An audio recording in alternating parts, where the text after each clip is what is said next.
Unboxing and installing video ആണ് ചെയ്യുന്നത്. ഇവിടെ എൻ്റെ കയ്യിലുള്ളത് അസൂസിന്റെ ഫീനിക്സ് റേഡിയോൺ 550 ആണ്, അല്ലെങ്കിൽ RX 550. എന്നാൽ അൺബോക്സ് ചെയ്യാം.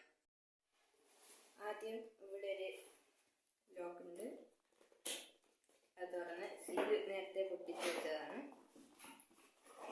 ഇതാണ് ഗ്രാഫിക്സ് കാർഡ്. ഇതിങ്ങനൊരു പാക്കേജിലായിട്ടാണ് വരുന്നത്. പുറത്തെടുക്കാം. ഇതിൻ്റെ ഒപ്പം ഒരു വാറണ്ടി കാർഡ്.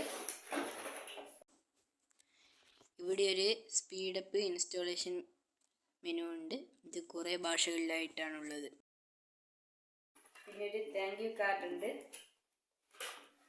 അടുത്തതായി നമുക്ക് ഇൻസ്റ്റാളേഷൻ നോക്കാം. ഇതാണ് എൻ്റെ കമ്പ്യൂട്ടർ. ഇതിലേക്ക് ഞാൻ ഈ ഗ്രാഫിക്സ് കാർഡ് ഇൻസ്റ്റാൾ ചെയ്യാൻ പോവുകയാണ്.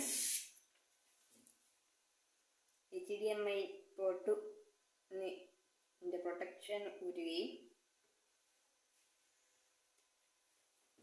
PCI Expressൻ്റെ പ്രൊട്ടക്ഷൻ ഊരുകയും ചെയ്തിട്ട് കമ്പ്യൂട്ടറിലേക്ക് മെല്ലെ വയ്ക്കുകയാണ്. ഇവിടെ ഒരു സോക്കറ്റ് പൊട്ടിക്കാനുണ്ട്, അത് ഞാൻ നേരത്തെ പൊട്ടിച്ച് വെച്ചിട്ടുണ്ട്.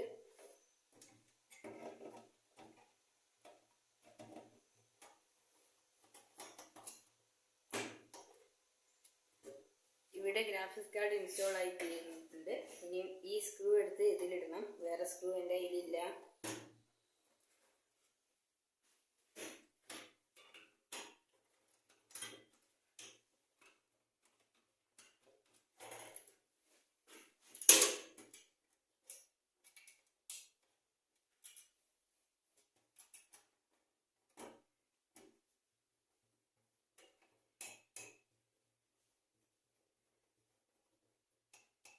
ഇതോടെ ഗ്രാഫിക്സ് കാർഡ് ഇൻസ്റ്റാളേഷൻ കഴിഞ്ഞു.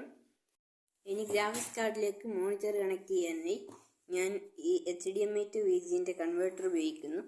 കാരണം എൻ്റെ മോണിറ്റർ HDMI സപ്പോർട്ട് ചെയ്യുകയില്ല, ഇതിന് VGA കേബിളുമില്ല. അതിനുശേഷം മദർ ബോർഡിൽ നിന്ന് VGA കേബിൾ ഊരിയിട്ട് ഇതിലായിട്ട് ഫിറ്റ് ചെയ്യുന്നു.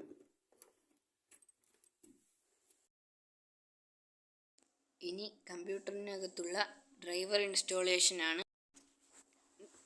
ഡ്രൈവർ ഇൻസ്റ്റാളേഷനായിട്ട് ഈ വെബ്സൈറ്റിലേക്ക് പോവുക. asus.com/support/download center. ഇത് ശേഷം ഗ്രാഫിക്സ് കാർഡ് ഫോണിക് സീരീസിൻ്റെ മോഡൽ നെയിം എന്നിവ കൊടുത്തതിന് ശേഷം ഡ്രൈവർ ആൻഡ് യൂട്ടിലിറ്റി എന്ന് ക്ലിക്ക് ചെയ്യുക.